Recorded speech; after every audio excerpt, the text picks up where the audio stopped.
El Ministerio Apostólico de Enseñanza y Predicación Rema Internacional presenta hoy al Reverendo Fernando García Sotomayor con la proclamación de las buenas nuevas de Dios para tu vida. El mensaje de ayer, el mensaje de hoy y el mensaje para la eternidad a los que tienen hambre y sed de la palabra de Dios. Un querigma de Dios para el que oiga, el que tiene oídos para oír.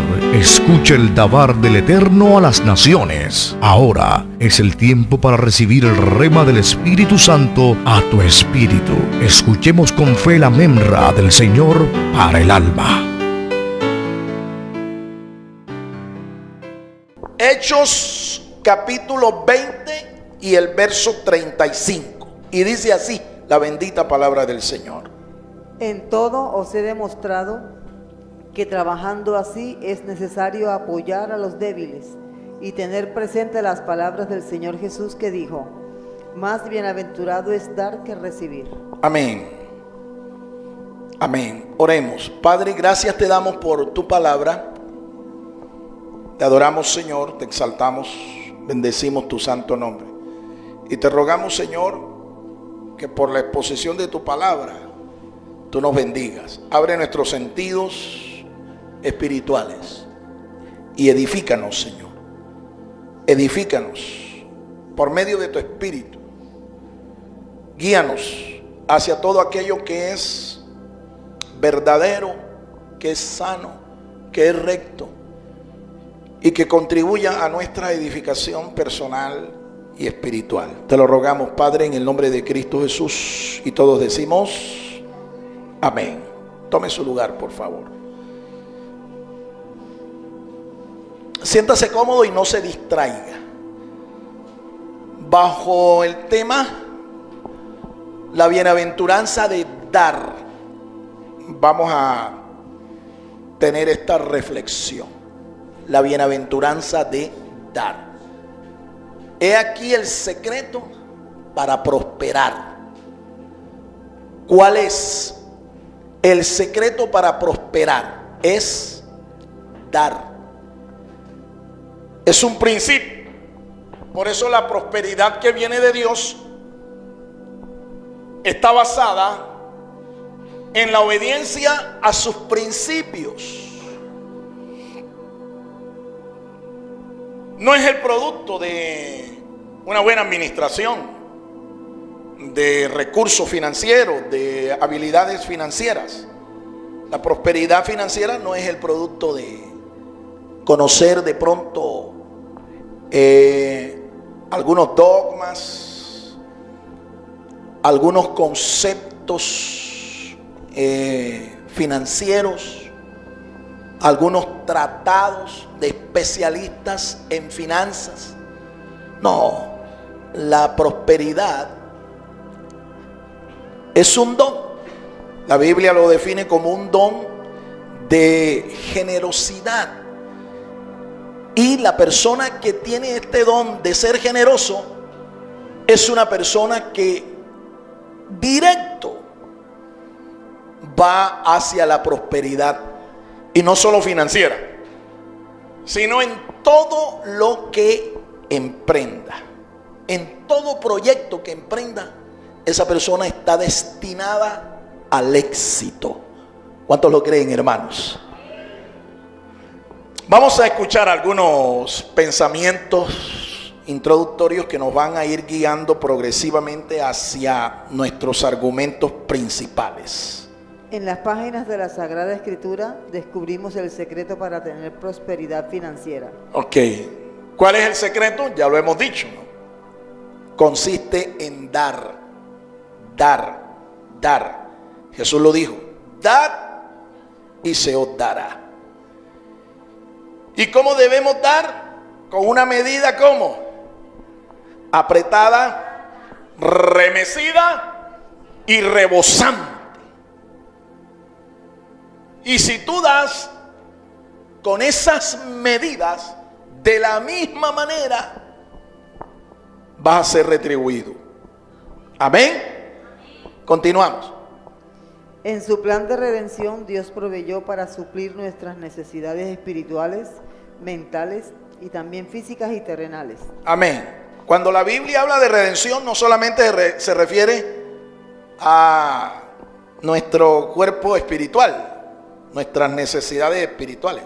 El plan de redención contempló todo.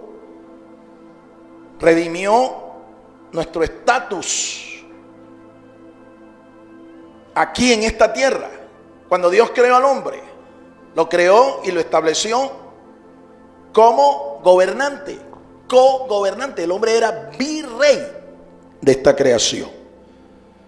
Y Dios le dijo: trabaja para que tengas con qué suplir cada una de tus necesidades. Y le dio salud y le dio habilidades para que el hombre trabajara y prosperara. Cuando el hombre cae y pierde todas estas bendiciones, todos estos beneficios, entonces Dios le da a conocer el plan redentor. Allá en Génesis 3:15 está claro. Y dentro de ese plan redentor está contemplada también la redención de su estatus financiero. ¿Quién era el hombre más rico de la tierra? Preguntaron ahora hace un tiempo. Y ustedes dijeron que era Salomón. No era Salomón. El hombre más rico de la tierra se llamaba Adán. No ningún Abraham. Es Adán. Y si quieres saber cuál es el apellido, bueno, algunos dicen que el apellido de él era Pérez. ¿Sabe por qué? Porque Dios le dijo: el día que comas de ese árbol, Pérez serás. Adán, gloria a Dios. Era el hombre más rico de la tierra. Pero después que cae, llega a ser el hombre más desgraciado, más pobre, más arruinado de esta tierra.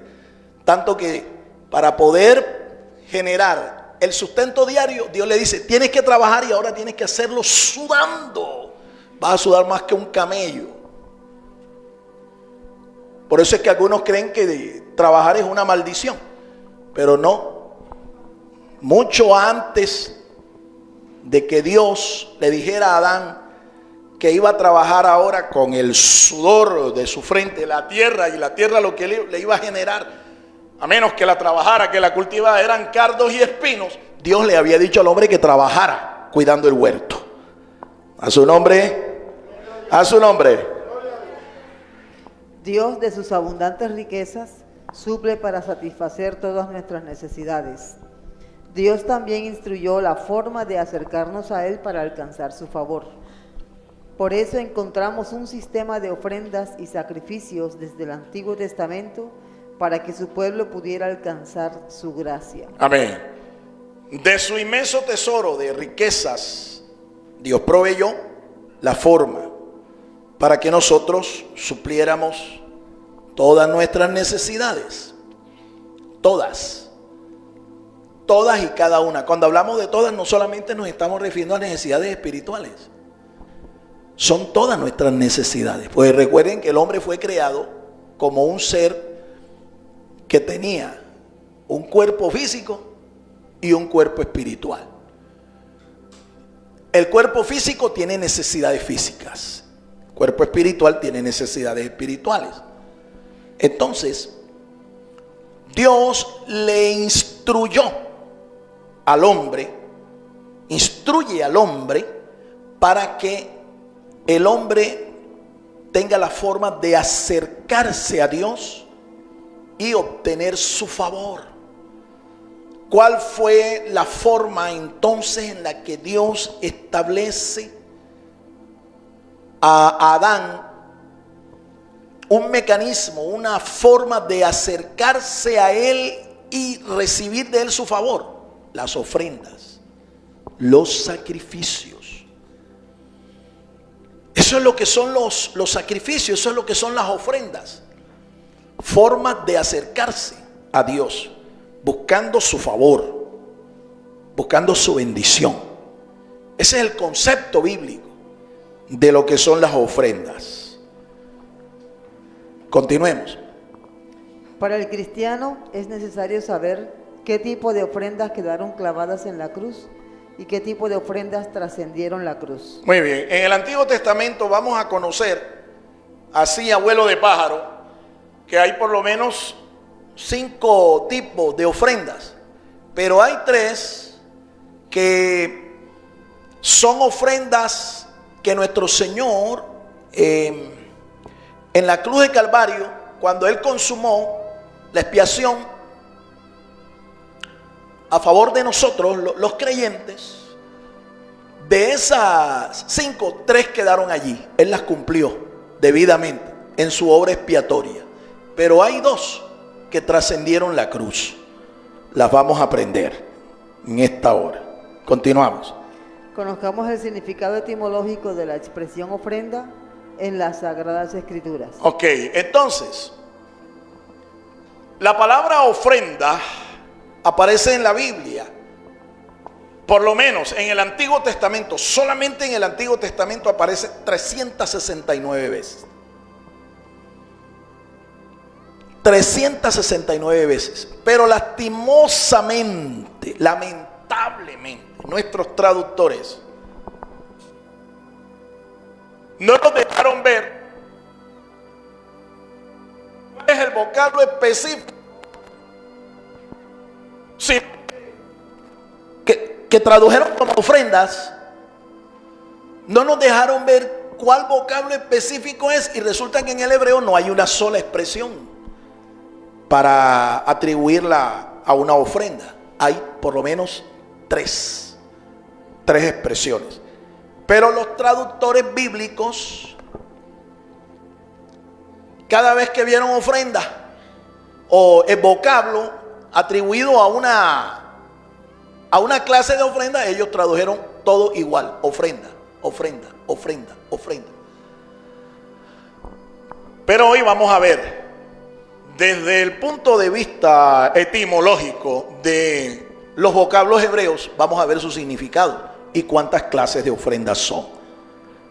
Entonces, así a manera sintética,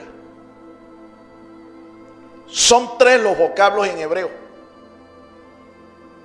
que se tradujeron todos de igual manera: ofrendas. Número 1, ofrenda minja. la ofrenda minja. El primer vocablo es minja. Dígalo conmigo: minja. No lo escuché. Despierte, despierte. Minja. El segundo vocablo, la segunda ofrenda, ¿cómo se llama? Ofrenda corbán. La ofrenda corbán. Corbán. Y la tercera ofrenda, ofrenda terumá. la ofrenda terumá. Es así, vamos a decirlo nuevamente: terumá. Ok, nos enfocamos entonces en la primera, la ofrenda minja. Génesis 4, versos 3 al 4. Leemos el pasaje. Y Malaquías 3:8. Vamos a leer esos pasajes porque ahí tiene usted la primera y la última referencia en el Antiguo Testamento que se tradujo como ofrenda. Génesis 4, Malaquías 3. Génesis 4, 3 al 4. Los versos 3 al 4 de Génesis dice: Aconteció después de un tiempo que Caín trajo del fruto de la tierra una ofrenda a Jehová. Abel también trajo una ofrenda de los primerizos de sus ovejas, lo mejor de ellas. Y Jehová miró con agrado a Abel y su ofrenda. Amén. Ahí aparece el vocablo minja, atribuido tanto a la ofrenda de Caín como a la ofrenda de Abel. Y la última mención que en el Antiguo Testamento se hace de este tipo de ofrenda, minja, la encontramos en Malaquías 3:8. capítulo 3, verso 8. La leemos. Leemos ese pasaje. Malaquías 3:8. Dios acusa a su pueblo, ¿no?, de ladrones, de rateros, y el pueblo le increpa y dice: ¿y en qué te hemos robado? Y el profeta, inspirado del Espíritu, les dice: ¿en qué? Leámoslo. Malaquías 3:8. ¿Robará el hombre a Dios? Pues vosotros me habéis robado. Pero decís, ¿en qué te hemos robado? En los diezmos y en las ofrendas. ¿En qué le habían robado al Señor? Entonces, escuche, las ofrendas y los diezmos no se dan. ¿Entiendes el sentido? Las ofrendas y los diezmos no se dan, no se ofrecen, se pagan. Pero desde los púlpitos cristianos nosotros escuchamos muy frecuentemente que lo que se debe pagar y lo que es un rigor para el creyente piadoso son los diezmos, pero las ofrendas son voluntarias. Falso. Por la palabra aquí te vas a dar cuenta que efectivamente sí había un tipo de ofrenda que era voluntaria. Sí había, no una, dos. Pero estamos hablando de 5, como lo vamos a estudiar aquí inmediatamente. Ahora, algo que también debemos aprender es que cuando Caín y Abel hacen su minjá, Caín sí lo hace por primera vez, pero Abel no. Abel ya hacía tiempo venía ofreciéndole al Señor ofrendas. Hacía tiempo. Y Abel no solo hizo una minjá, sino que él también hizo una primicia, pagó una primicia. Y ahí en el verso 4 lo puedes ver. De dónde él pagó las primicias al Señor, además de la ofrenda minjá. ¿De dónde? Ahí está. Mire el pasaje. Dice que eran los primerizos, los primogénitos de sus ovejas. Y el vocablo que se usa allí para primerizo no es minjá, es el vocablo que se usa para primicia, reshit, primicia. Entonces está viendo que Abel no solamente ofreció un tipo de ofrenda, sino que ofreció por lo menos dos tipos de ofrenda. Y no ese día, sino que ya eso era frecuente en él. Te lo voy a seguir explicando. Continuamos. Este vocablo se traduce del hebreo como ofrenda y aparece 211 veces en el Antiguo Testamento. El vocablo minjá aparece 200 ¿qué? 11 veces. 11 veces en el Antiguo Testamento. Y se traduce, ¿cómo se traduce? Frecuentemente se traduce como ofrenda, pero es una ofrenda específica, tiene una naturaleza específica. Continuamos.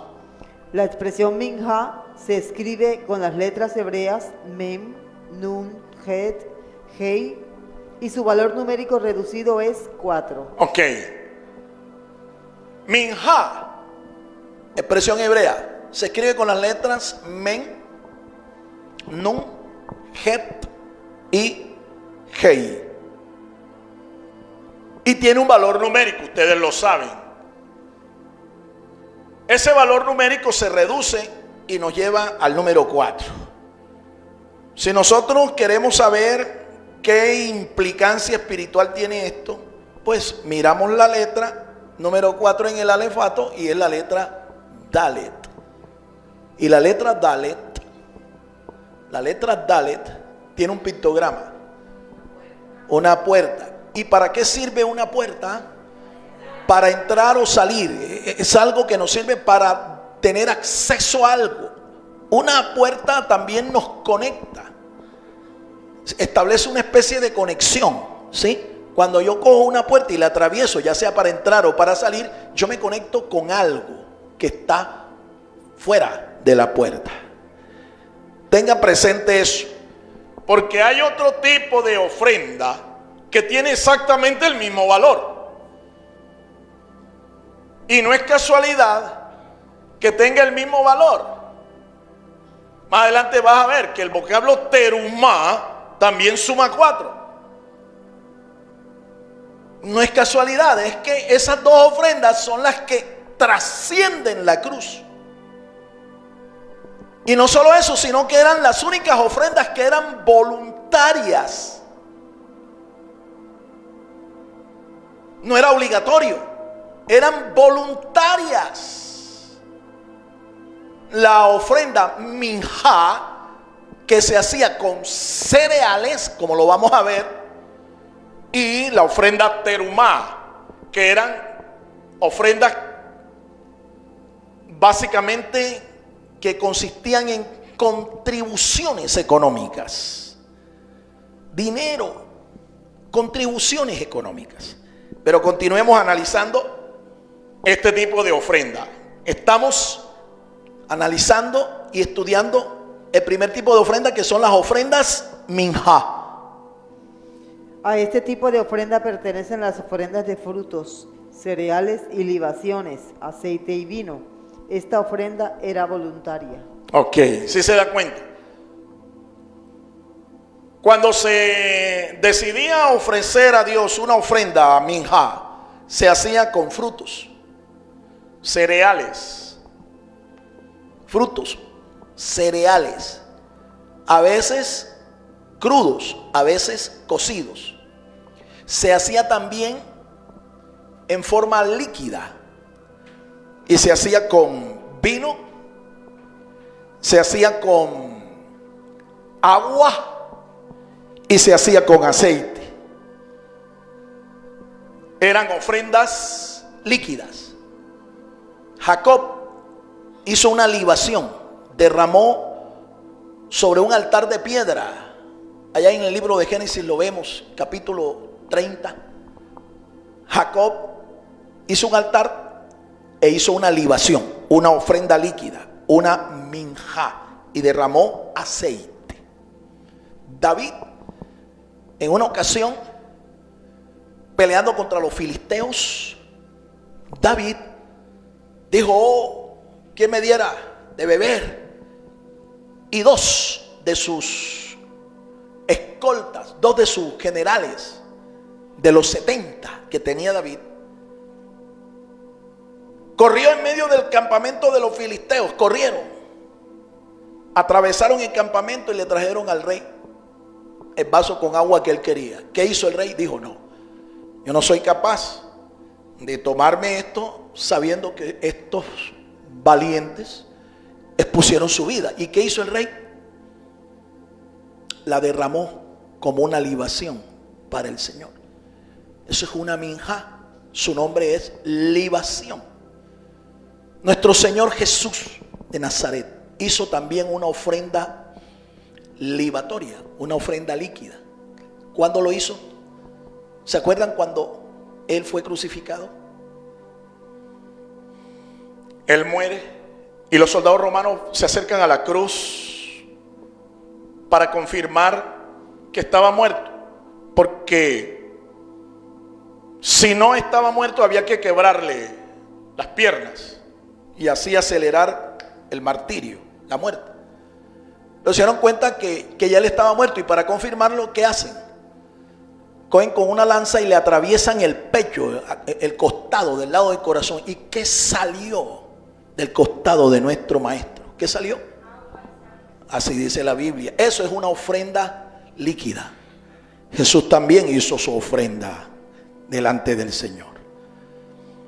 Estas ofrendas eran voluntarias. Es decir, esta y la ofrenda terumá, la gente no tenía la obligación de ofrecer. El pueblo no tenía obligación de ofrecerla. Era un asunto voluntario. Voluntario. Y generalmente se hacía era para dar gracias a Dios por las bendiciones con las que Dios aprovisionaba a su pueblo. Eran ofrendas para agradecer la bendición de Dios. Ese es el mismo sentido que debe acompañar a las ofrendas que hoy nosotros pagamos al Señor. La motivación no debe ser yo voy a dar para que Dios me dé. No. La motivación debe ser la de dar gracias al Señor porque te ha bendecido. A su nombre. A su nombre. Segundo, Número 2. la ofrenda corbán. La ofrenda corbán.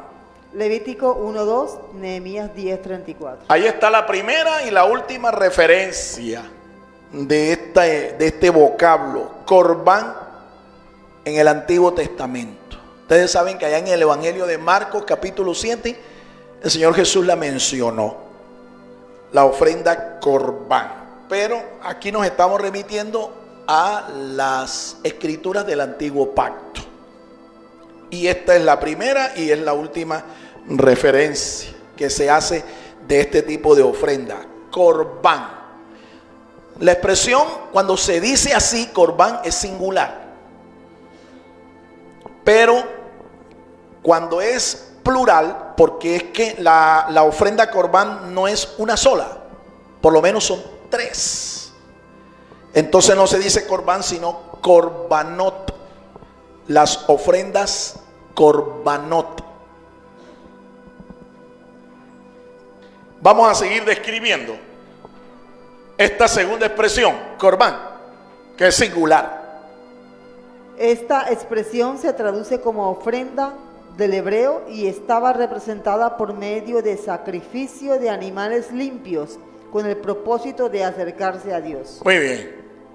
Entonces las ofrendas corbán se hacían con animales. Los tratadistas cristianos llaman a este tipo de ofrenda ofrendas cruentas. Una ofrenda cruenta no es que sea una ofrenda cruel. No. Es una ofrenda cruenta para referirse a sangre, derramamiento de sangre. Sangre. A diferencia de las ofrendas vegetales, las ofrendas minja que se hacían con frutas y cereales, o se hacían con líquidos como el agua, el vino, el aceite. Continuamos. La expresión corbán aparece 82 veces en el Antiguo Testamento. La palabra corbán se escribe con las letras hebreas Kof, Resh, Bet, Nun y su número reducido es 10. Ok. Corbán se escribe con las letras hebreas Kof, Resh, Bet y Nun. Su valor numérico se reduce a 10. ¿Y por qué 10? Hay un significado con el número 10. El número 10, numerológicamente hablando, representa es totalidad, algo que está completo, totalidad. Representación de la totalidad, algo que está completo. Pues bien, esto tiene relación con la expiación que Cristo hizo a favor de nosotros. Lo que el número 10 nos está indicando es que los 3 sacrificios, las 3 ofrendas corbán, son suficientes, son completas para hacer una obra expiatoria completa. A su nombre. Nuestro Señor Jesucristo en la cruz del Calvario ofreció estas 3 ofrendas también. Estas 3 corbanot se llaman holocausto, se llama ofrenda por el pecado y ofrenda por la culpa. Holocausto, ofrenda por el pecado y ofrenda por la culpa. La expresión corbán y su peso espiritual, numerológicamente hablando, lo que nos da a entender es eso: que el sacrificio de Cristo es completo para realizar la expiación a nuestro favor. A su nombre. A su nombre. Ninguna de estas ofrendas era voluntaria. Solo 2 de las otras 5 tipos de ofrenda eran voluntarias. Correcto. El holocausto, la ofrenda por el pecado y la ofrenda por la culpa eran ofrendas obligatorias. Obligatorias.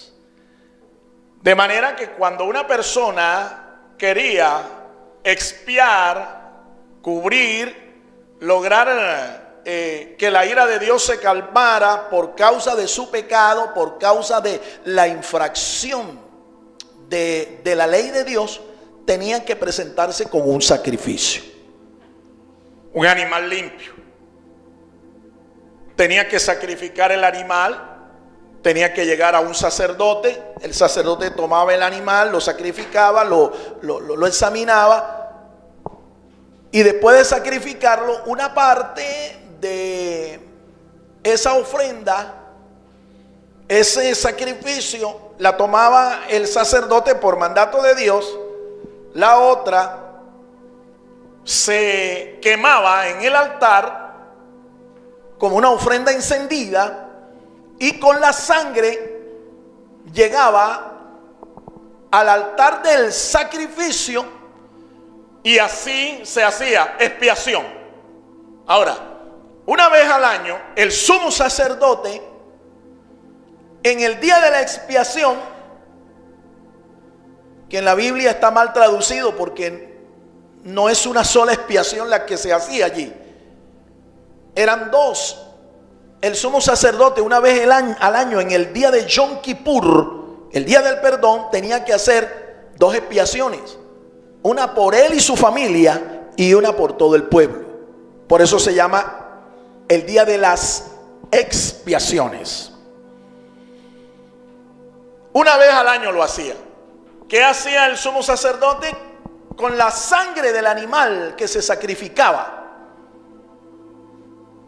llegaba hasta el lugar donde estaba el arca, y sobre la tapa del arca, el propiciatorio, derramaba la sangre.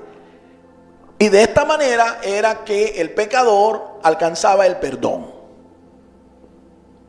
Nuestro Señor Jesucristo nos dice en la carta a los Hebreos que hizo esa expiación, pero no la hizo en el templo de Jerusalén, sino que esa expiación la hizo con su propia sangre, entrando en el cielo.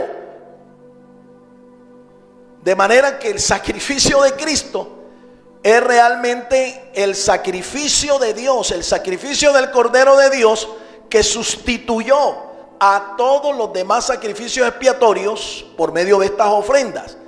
Y por ese sacrificio expiatorio, por la sangre de Jesús derramada ahí en la cruz del Calvario, tú y yo tenemos hoy salvación eterna, perdón de los pecados. A su nombre. Bueno, le das un aplauso al Señor, hermano. Todo lo que Dios hace es perfecto. Los sacrificios del antiguo pacto entonces eran sencillamente sombras, tipos del auténtico y perfecto sacrificio del Cordero de Dios, Cristo, ahí en la cruz del Calvario. Eso fue lo que le dijo Juan el Bautista cuando lo vio. Antes de bautizarlo, él lo identifica y dice: he aquí ¿qué? El Cordero de Dios que quita el pecado del mundo. Alabado sea su nombre para siempre. Tercero. Número 3. La ofrenda terumá. La ofrenda terumá. Éxodo 29:28 y Levítico 7:34. Ok, ahí aparecen las primeras menciones de esta ofrenda. Terumá. Terumá. Escuchemos. La expresión terumá se traduce también del hebreo como ofrenda. Generalmente era una ofrenda elevada o contribuciones económicas. Ofrendas elevadas o también contribuciones económicas. Es decir, eran sumas de dinero estipuladas por la palabra de Dios. Eso era una ofrenda terumá.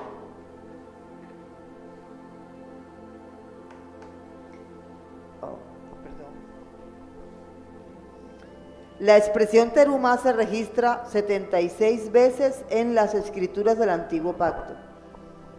El Éxodo 25:2 y Malaquías 3:8. El vocablo terumá se escribe con las letras hebreas Tau, Resh, Vav, Mem y Hei. Ok, terumá se escribe con las letras Tav o Tau, Resh, Vav, Mem y Hei. Esas letras suman entre sí y la llevamos a un solo dígito, esa suma, y nos resulta en 4.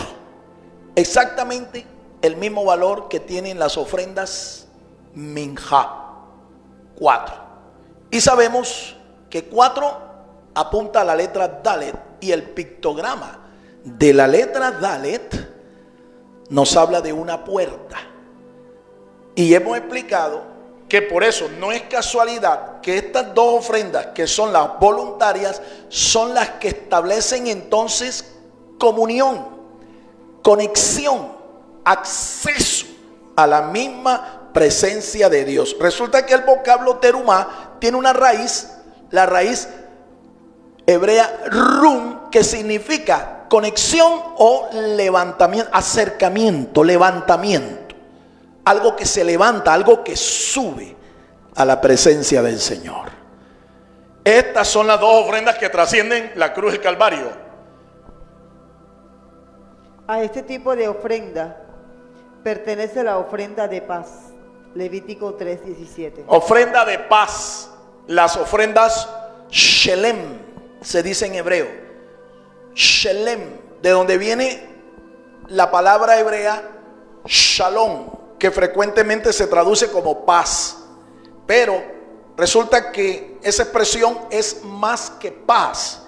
Esa expresión nos habla de bienestar completo, nos habla de salud, nos habla de restitución completa. Así que cuando yo te bendigo y te digo Shalom, estoy deseando de parte de Dios para ti paz, restitución completa, bienestar completo, salud completo. Shalom, amados hermanos. Las ofrendas, esta ofrenda se diferencia de las demás clases de ofrendas en que tiene vigencia para los creyentes del nuevo pacto. Efesios 5:1-2. Efesios 5, vamos a leer allí. El apóstol San Pablo habló de esta ofrenda y de otra también, como para genéricamente mostrarnos que nuestro Señor es el arquetipo de todos los sacrificios y ofrendas que se hicieron en el antiguo pacto. Vamos a leerlo. Efesios 5, 1 y 2. Por tanto, sed imitadores de Dios como hijos amados, y andad en amor, como Cristo también nos amó y se entregó a sí mismo por nosotros, como ofrenda y sacrificio en olor fragante a Dios. Amén. Estas ofrendas, las ofrendas minjá y la ofrenda terumá, generalmente se acompañaban de sal, se acompañaban de incienso y se quemaban. Y cuando se quemaban, ese olor a Dios le parecía grato y aceptable. Por eso dice San Pablo aquí que Cristo, por amor, entendemos qué fue lo que lo motivó a él para entregarse en sacrificio en una cruz. ¿Cuál fue la motivación principal? El amor. Se entregó por amor. Él fue un sacrificio delante del Señor por amor a nosotros. Y dice que con ese mismo amor tú y yo tenemos que amarnos. Amar a nuestros hermanos al punto incluso de sacrificarnos para bendecirlo. Ese es el verdadero amor que también plantea el apóstol San Juan allá en su primera carta, en el capítulo 3. Cuando dice en el verso 16 del capítulo 3 que tú y yo, por amor a nuestros hermanos, incluso debemos hasta entregar nuestra vida por ese hermano, poner nuestra vida por ese hermano. Eso es lo que es verdadero amor. No es un amor de labios, es un amor de hecho y en verdad. Y dice San Juan que si tú dices que amas a Dios, ¿verdad?, pero aborreces a tu hermano, es decir, no lo amas, ¿cómo puedes tú decir que amas a tu hermano o que amas a Dios que no ves y amar a tu hermano? Es imposible. Eso es imposible, eso no es concebible.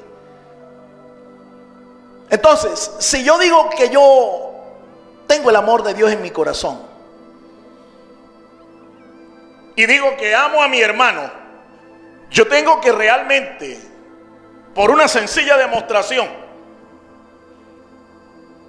una analogía, si yo no soy capaz de amar a mi hermano, ayudarlo con hechos y en verdad, cuando tiene necesidad y yo tengo con qué ayudarlo, si yo digo que amo a Dios que no lo estoy viendo, ¿cómo yo puedo decir que amo a mi hermano a quien sí estoy viendo? A su nombre, a su nombre. Entonces yo creo que nosotros tenemos que reevaluar ese concepto de amor que está como que en la mente, porque amar en la Biblia es más que decirlo con palabras. En la Biblia amar es sinónimo de sacrificio, de entrega total, entrega completa, así como Cristo lo hizo por nosotros. Y dice el apóstol que Él para Dios fue ofrenda y sacrificio. Yo tengo una traducción al hebreo del Nuevo Pacto y nos dimos a la tarea de investigar cuál es el vocablo que el traductor usó para la expresión ofrenda. ¿Cuál creen ustedes que es? Minjá. Minjá. Minjá. ¿Y cuál creen ustedes que cuál fue el vocablo que él utilizó, el traductor utilizó para llevar las escrituras del griego koiné al hebreo? Para la expresión sacrificio usó la palabra corbán. Corbán. Definitivamente, mi amado hermano, el Señor Jesucristo es el cumplimiento de todas las ofrendas y sacrificios del antiguo pacto. Si yo creo en el sacrificio expiatorio de Cristo, si yo creo que Él lo hizo por amor, entonces yo puedo tener de parte de Dios realmente perdón de pecados. Puedo tener la expiación, la purificación de mi alma, de mis pecados, la limpieza de mi conciencia pecaminosa, de mi conciencia muerta. Porque a diferencia de los antiguos que se expiaban haciendo una especie de cobertura por sus pecados con la sangre de animales que sacrificaban primero, animales muertos, el autor de la carta a los Hebreos dice que con mucha más razón la sangre de Jesucristo, nuestro Señor, es capaz de limpiar nuestras conciencias muertas. La sangre de Jesús tiene poder para expiar nuestros pecados, y no solamente para expiarlos, para quitarlos, sino para purificar nuestra alma. El pecado es como una infección, y el único antídoto contra esa infección es la sangre de Jesús de Nazaret. Por eso predicamos. Mira, si la sangre de Jesucristo no acaba con tu pecado acabará contigo. A menos que te arrepientas y busques la salvación en el Señor. A su nombre. Las ofrendas de paz, al igual que las ofrendas de cereales, eran completamente voluntarias. Amén. Conclusión. Entonces la minja y la terumá eran ofrendas voluntarias. Eran ofrendas voluntarias. Concluimos. La experiencia de dar crea una condición y un clima de bendición sobre la vida del creyente. Sin embargo, para dar se requiere libertad de toda la atadura espiritual. Muy bien. Una persona que no es generosa para dar tiene un problema espiritual. Está atado, está ligado, está encadenado. Por eso, para que la persona realmente empiece a ofrecer, a ofrendar para Dios, necesita una liberación.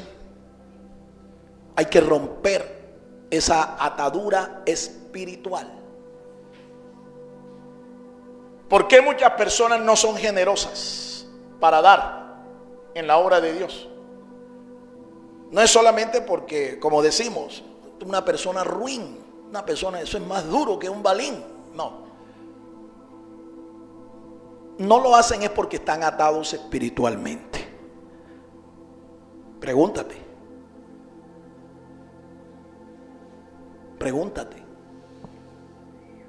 ¿Seré yo, Señor? Y especialmente porque para nosotros no es ningún secreto que una de las cosas con las que más lucha el ministerio es precisamente en esta área, en el área financiera. Porque muchas personas que reciben la administración de un pastor fiel, un hombre entregado al Señor, a la palabra, no corresponden a este ministerio. Y muchas veces un pastor tiene que dejar sus oficios, tiene que dejar su labor ministerial, su labor sagrada, para ir a buscar el sustento, porque aquellos a los que él está ministrando no son generosos, no son fieles, no bendicen la obra, no respaldan la visión pastoral. La generosidad de una persona dadivosa es un don de Dios y es necesario para que la obra del Señor se siga extendiendo. Dígame si lo que dije no es cierto. Seamos diligentes para dar y sembrar abundantemente en el reino de Dios, y así de esta manera desatar sobre nosotros lluvias de bendiciones sobre nuestras vidas, nuestras familias, nuestra iglesia y ministerio. Amén. Amén. Usted escuchó ahora al pastor que estuvo ministrando acá, que dijo que él no era un hombre rico, porque ni casa ni carro tiene. Pues sus pastores tampoco. Nosotros no tenemos casa ni carro, pero nunca nos ha faltado techo, nunca nos ha faltado medio de transporte, nunca nos ha faltado en nuestra mesa el bocado de comida. Y no solamente para mi esposa y para mí, sino para mis 4 hijos. Dios ha sido fiel, Dios nos ha provisto. Pero es porque nosotros también entendemos el principio de dar. Lo hemos entendido desde el principio. Y por eso Dios ha honrado nuestra fe. Y aunque a veces, escuche, las iglesias que ella y yo hemos pastoreado no son fieles para con su responsabilidad con sus pastores, Dios siempre nos abre una puerta y por allí nos provee. Porque Dios es fiel. Dios es fiel. Y aunque nosotros, como dije, seamos infieles, Dios es fiel. Tenemos un Dios que nos llamó al ministerio y juntamente con una visión también nos prometió la provisión. Y hasta el día de hoy tenemos que dar gracias al Señor porque Dios ha sido fiel. No nos pagan los 15 y los 30. No. Pero siempre tenemos la provisión de Dios ahí fielmente. A su nombre. A su nombre. El Ministerio Apostólico Rema Internacional pone a disposición esta predicación. Ofrecemos ministración a simposios, seminarios, campañas evangelísticas, educación globalizada sana y de carácter interdenominacional. Escríbanos a ministerioremainternacional@gmail.com o llámenos al celular 316-270-7181.